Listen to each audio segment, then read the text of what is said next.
싸움! Korea! 싸움! 就是싸움! 세계 최강이라 자부하던 중국 쇼트트랙 선수가 한국 선수들을 향해 더럽다고 했습니다. 하지만 그의 말이 끝나기가 무섭게 전 세계가 충격에 빠졌습니다. 왜냐고요? 바로 그 순간 예상치 못한 진실이 드러났기 때문입니다. 오늘의 사연 시작합니다. 중국 하얼빈, 영하 20도의 매서운 한파가 몰아치는 2025년 2월의 어느 날이었습니다. 저는 중국 CCTV 스포츠 채널의 수석 해설위원으로서 동계아시안게임 쇼트트랙 결승전을 앞두고 있었습니다. 15년간 중국 스포츠를 대변해온 제가 그날 목격한 일은 중국인으로서 너무 수치스러웠습니다. 관중 여러분, 드디어 남자 5000m 계주 결승전이 시작됩니다. 중국의 순룽 선수가 선두로 나섭니다.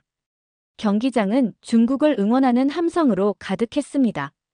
붉은색 응원 피켓이 물결처럼 일렁였고 모든 이들의 시선은 중국의 영웅 순룽을 향해 있었죠. 그는 지난 3년간 단 한 번도 패배를 허용하지 않은 말 그대로 빙상의 황제였습니다.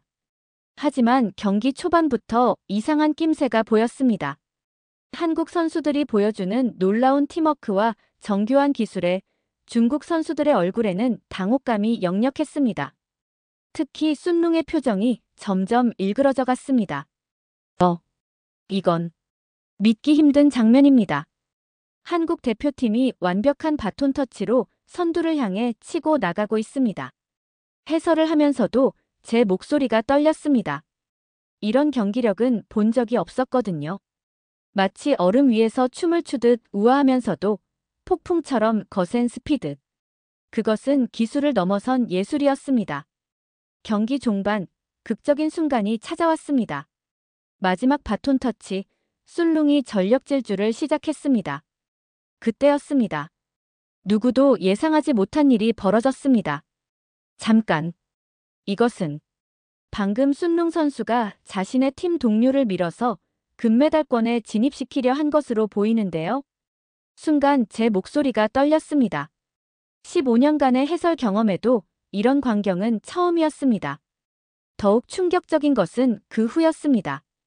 경기가 끝나고 인터뷰 자리에서 순룽이 던진 폭언. 더럽다. 한국 선수들은 더럽다. 우리의 우승을 방해했다. 그의 발언이 전 세계로 생중계되는 순간 경기장은 얼어붙었습니다. 해외 취재진들은 서둘러 카메라를 들었고 SNS에서는 순식간에 관련 영상이 바이럴하게 퍼져나갔습니다. 하지만 곧이어 공개된 경기 영상은 모든 것을 뒤집어 놓았습니다. 슬로 모션으로 잡힌 여러 각도의 화면은 순룽의 반칙을 명백하게 보여주었고 반대로 한국 선수들의 완벽한 경기 운영이 고스란히 드러났습니다. 저는 그 자리에서 마이크를 내려놓았습니다. 더 이상 거짓된 해설을 할 수 없었습니다. 15년간 제가 믿어온 중국 빙상의 우수성이라는 신화가 한순간에 무너지는 것을 목격했기 때문입니다. 그리고 그날 밤 국제빙상경기연맹은 긴급 회의를 소집했습니다. 모든 증거가 명백했습니다. 한국 대표팀의 완벽한 승리, 그리고 우리가 저지른 부끄러운 속임수가 만천하에 드러난 순간이었습니다. 그날 밤 하얼빈 빙상 경기장의 기자회견장은 전 세계 취재진들로 가득 찼습니다. 저는 CCTV 기자석에 앉아 있었지만 처음으로 중국 측의 입장을 대변하고 싶지 않았습니다. 그리고 곧 더 큰 폭탄이 터졌습니다. 국제빙상경기연맹이 공개한 고해상도 경기 분석 영상. 그것은 우리가 지난 수년간 숨겨온 불편한 진실을 적나라하게 보여주었습니다. 지난 3년간 중국 쇼트트랙팀의 메달 획득 과정에서 총 47건의 의심스러운 장면이 포착되었습니다. ISU 기술위원회 토마스 윌슨 위원장의 발표에 기자회견장이 술렁였습니다. 스크린에는 하나둘씩 증거들이 등장했습니다. 선수들 간의 밀어주기, 상대 선수 방해, 부정 출발 신호. 그동안 우리가 전략적 경기 운영이라고 포장했던 모든 것들의 실체가 드러났습니다. 특히 충격적이었던 것은 2024년 세계선수권대회 영상이었습니다. 이번 사건의 주인공인 술룽 선수가 지난해 세계선수권에서 보여준 장면들입니다. 화면은 술룽이 결승전에서 한국 선수를 향해 스케이트날을 들이미는 장면을 보여주었습니다. 그런데 더 놀라운 것은 그 뒤였습니다. 당시 한국 선수는 넘어지지 않기 위해 놀라운 균형 감각을 보여주었고 오히려 그 순간을 이용해 역전승을 거두었던 것입니다. 한국 선수들의 기술력은 이미 우리가 따라갈 수 없는 수준이었습니다. 갑자기 옆자리에 중국 빙상연맹 기술고문 리웨이 박사가 작은 목소리로 말했습니다. 그들은 더 이상 기술을 숨기지 않습니다. 모든 것을 공개하고도 이길 수 있을 만큼 강해졌죠. 리웨이 박사의 고백은 계속되었습니다. 한국 쇼트트랙 팀이 지난 10년간 개발해온 과학적 훈련 시스템, 빅데이터를 활용한 전략 분석, 그리고 무엇보다 팀워크를 최우선으로 하는 문화. 이 모든 것이 그들의 성공 비결이었다는 것입니다. 사실 우리는 알고 있었습니다. 한국이 진정한 빙상 강국이라는 것을. 리웨이 박사의 목소리가 떨렸습니다. 하지만 우리는 인정하고 싶지 않았습니다. 그래서 더 자주, 더 교묘한 방법으로 부정을 저질렀죠. 기자회견이 끝나갈 무렵 한 일본 기자가 질문을 던졌습니다. 한국 쇼트트랙의 진정한 강점은 무엇이라고 생각하십니까? 잠시 침묵이 흘렀습니다. 그때 리웨이 박사가 천천히 입을 열었습니다. 그들은 결코 포기하지 않습니다. 어떤 역경에서도, 어떤 방해에도. 그리고 가장 중요한 것은 그들은 항상 정정당당하게 승부합니다. 우리가 온갖 반칙을 저지르는 동안 그들은 묵묵히 자신들의 기술을 연마했습니다. 오늘의 사건은 어쩌면 필연적인 결과였을지도 모릅니다. 회견장을 나서는 길에 저는 문득 깨달았습니다. 제가 15년간 보아온 것은 빙상 위의 진정한 모습이 아니었다는 것을. 그리고 이제야 비로소 진정한 챔피언의 모습을 보게 된 것이라는 것을. 한국 쇼트트랙의 역사를 파헤치면서 저는 충격적인 사실들을 마주하게 되었습니다. 1992년 알베르빌 동계올림픽. 당시 한국은 국제 무대에서 거의 주목받지 못하는 나라였습니다.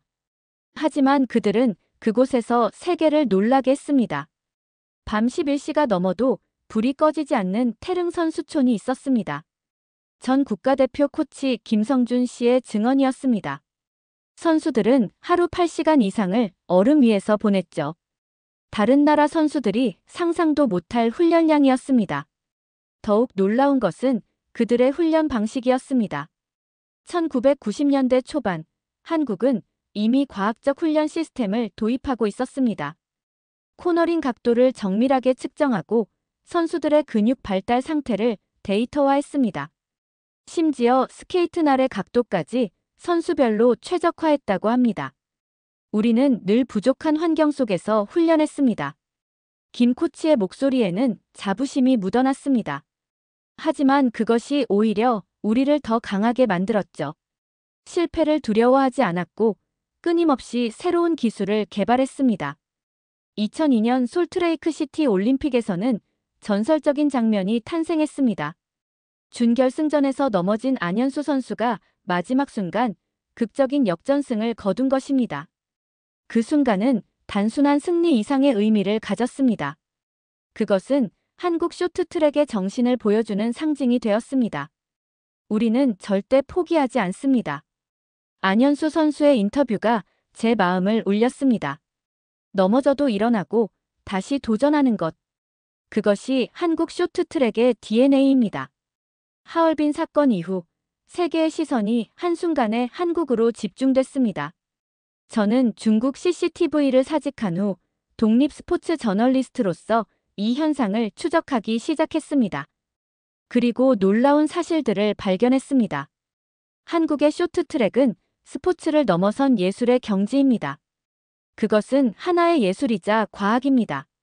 뉴욕타임스의 마이클 토마스 기자의 말처럼 세계 언론은 한국 쇼트트랙에 숨겨진 혁신을 하나둘씩 파헤치기 시작했습니다.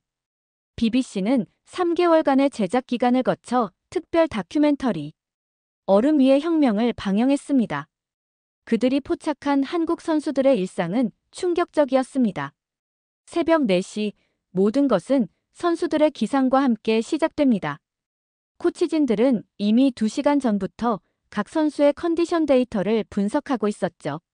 선수들의 수면 패턴, 심박 변이도, 근육 피로도까지 모든 것이 데이터화되어 그날의 훈련 강도를 결정합니다.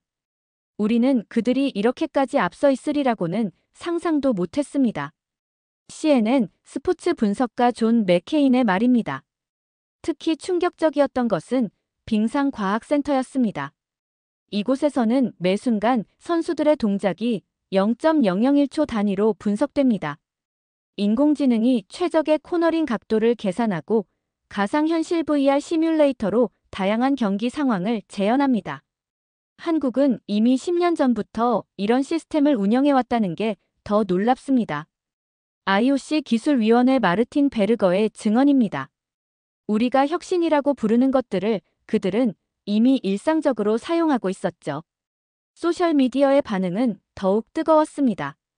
해시태그 KOREANICEMAGIC 해시태그는 24시간 만에 5억 뷰를 돌파했습니다. 전 세계 젊은 선수들이 한국의 훈련 영상을 공유하기 시작했고, 이는 새로운 글로벌 트렌드가 되었습니다. 우리는 패러다임의 전환을 목격하고 있습니다. 르몽드지의 스포츠 전문 기자 피에르 뒤퐁의 말입니다. 한국은 쇼트트랙을 통해 스포츠의 미래를 보여주고 있습니다. 특히 주목할 만한 것은 팀 코리아 트레이닝 캠프였습니다. 하얼빈 사건 이후 3개월 만에 전 세계 32개국에서 400명이 넘는 선수들이 한국을 찾았습니다. 그들은 한국의 훈련 시스템을 배우기 위해 몇 달씩 기다리는 것도 마다하지 않았습니다. 이것은 단순한 기술 전수가 아닙니다. 우리는 여기서 스포츠 정신의 진정한 의미를 배우고 있습니다. 한국 쇼트트랙의 심장부, 태릉 선수촌에 처음 발을 들였을 때의 충격을 잊을 수 없습니다. 겉으로 보기엔 평범한 훈련장이었지만 그 안에는 세계가 따라올 수 없는 비밀이 숨겨져 있었습니다. 우리의 진짜 무기는 기술이 아닙니다. 국가대표 김민석 코치의 말입니다. 그것은 바로 우리라는 개념입니다. 실제로 한국 대표팀의 하루는 놀라웠습니다. 선수들은 개인 훈련 시간보다 팀 훈련에 더 많은 시간을 할애했습니다. 특히 그림자 훈련이라 불리는 독특한 방식이 인상적이었습니다. 선수들은 두 줄로 서서 앞 선수의 동작을 완벽하게 따라합니다. 마치 하나의 그림자처럼 움직이는 거죠. 이 훈련은 단순해 보이지만 팀워크의 정수를 보여줍니다. 우리는 서로의 호흡을 읽습니다. 눈빛만 봐도 다음 동작을 알 수 있죠. 국가대표 이승훈 선수의 설명입니다. 더욱 놀라운 것은 마인드랩이었습니다. 선수들은 매일 2시간씩 심리 훈련을 받습니다. 스트레스 관리, 집중력 향상, 팀워크 강화. 모든 것이 과학적으로 설계되어 있었습니다. 마인드랩에서는 놀라운 광경이 펼쳐졌습니다. 선수들은 VR 헤드셋을 착용한 채 가상의 경기 상황을 체험합니다. 특히 극한 상황 시뮬레이션이 인상적이었습니다. 넘어지는 순간을 수천 번 반복합니다. 몸이 먼저 반응하도록 만드는 거죠. 심리훈련 담당 박지원 박사의 설명입니다. 실제 경기에서 위기가 찾아왔을 때 본능적으로 대처할 수 있게 됩니다. 한국 대표팀의 또 다른 특별한 점은 데이터 트윈 시스템입니다. 모든 선수의 디지털 복제본이 만들어져 AI가 24시간 분석을 진행합니다. 심지어 선수들의 수면 중 뇌파까지 연구 대상이 됩니다. 우리는 선수 한 명당 하루 평균 100만 개의 데이터 포인트를 수집합니다. 기술개발팀 김태영 박사의 말입니다. 이 데이터는 훈련 계획부터 식단, 휴식 시간까지 모든 것을 결정하는 기준이 됩니다. 가장 인상적인 것은 원팀 문화였습니다. 선수들은 매일 저녁 마음 나누기 시간을 가집니다. 이날 처음 본 광경은 충격적이었습니다. 메달리스트들이 신입 선수들과 둘러앉아 진솔한 대화를 나누는 모습. 서로의 약점을 공유하고 함께 해결책을 찾아가는 과정은 마치 하나의 가족 같았습니다. 메달은 결과일 뿐입니다. 우리의 진정한 목표는 함께 성장하는 것이죠. 대표팀 주장 황대헌 선수의 말이 가슴에 깊이 남았습니다. 순룽은 세계 빙상연맹의 징계를 받은 후 처음으로 공식 기자회견을 열었습니다. 그의 표정은 이전의 오만함은 온데간데 없이 침통했습니다. 제가 큰 실수를 했습니다. 떨리는 목소리로 그가 말을 이어갔습니다. 한국 선수들을 향한 저의 발언은 완전히 잘못된 것이었습니다. 더구나 이번 일을 계기로 더 충격적인 진실을 알게 되었습니다. 순룽은 지난 3개월간 한국 쇼트트랙 팀의 훈련 시스템을 연구했다고 합니다. 그 과정에서 그는 충격적인 사실들을 발견했습니다. 한국 선수들이 매일 새벽 4시에 일어나 훈련한다는 사실을 알고 있었습니다. 하지만 그들이 왜 그렇게 하는지는 몰랐죠. 이제 알게 되었습니다. 그들은 단순히 메달을 위해서가 아니라 스포츠 그 자체를 사랑하기 때문이었습니다. 그의 고백은 계속되었습니다. 한국 선수들이 보여준 진정한 스포츠맨십, 끊임없는 혁신 정신, 그리고 무엇보다 팀워크의 가치를 이제야 이해하게 되었다는 것입니다.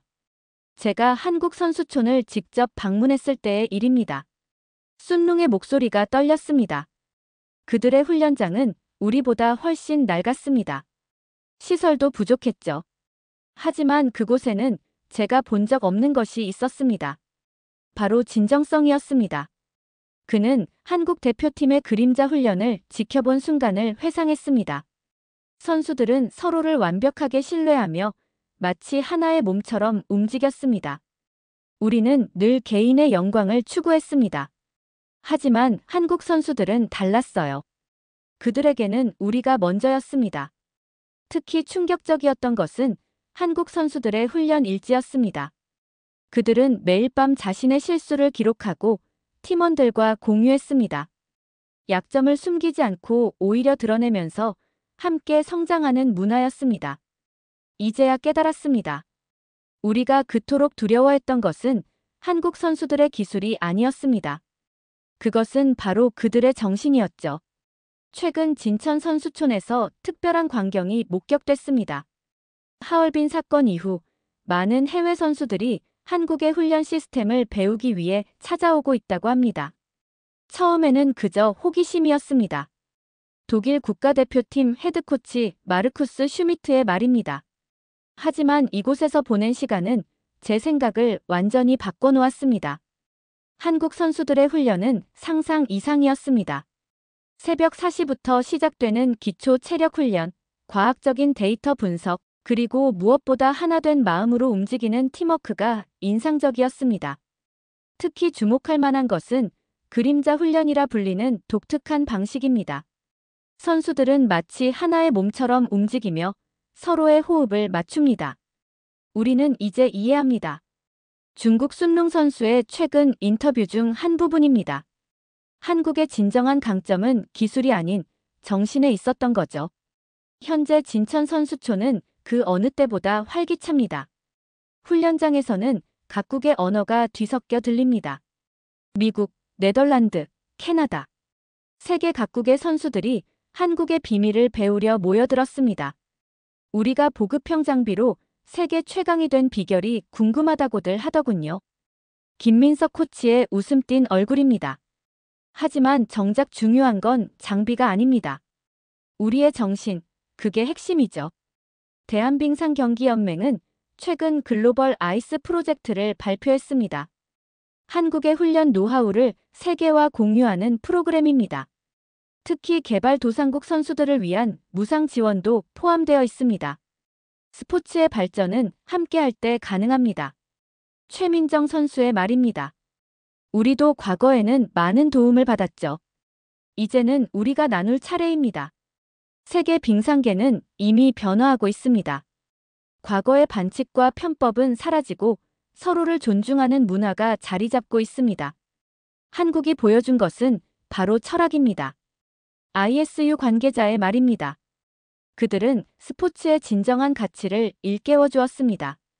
하얼빈의 그날, 한 선수의 발언이 가져온 파문은 이제 긍정적인 변화의 물결이 되어 전 세계로 퍼져나가고 있습니다. 그리고 그 중심에는 언제나 한국이 있습니다. 여러분, 오늘의 이야기 어떠셨나요? 하얼빈에서 시작된 이 작은 사건이 어떻게 세계 빙상계를 변화시켰는지 보셨죠? 한국의 진정한 강점은 메달의 숫자가 아닌 스포츠 정신에 있었습니다. 실제로 지금 이 순간에도 전 세계 선수들이 한국을 찾아 이 정신을 배우고 있다고 합니다. 우리가 생각했던 것보다 더 위대한 나라, 바로 우리나라입니다. 앞으로도 이런 감동적인 이야기들을 여러분께 전해드리도록 하겠습니다. 오늘 영상이 도움이 되셨다면 좋아요와 구독 부탁드립니다. 여러분의 관심이 제게는 큰 힘이 됩니다. 다음 영상에서 또 다른 놀라운 이야기로 찾아뵙겠습니다. 감사합니다.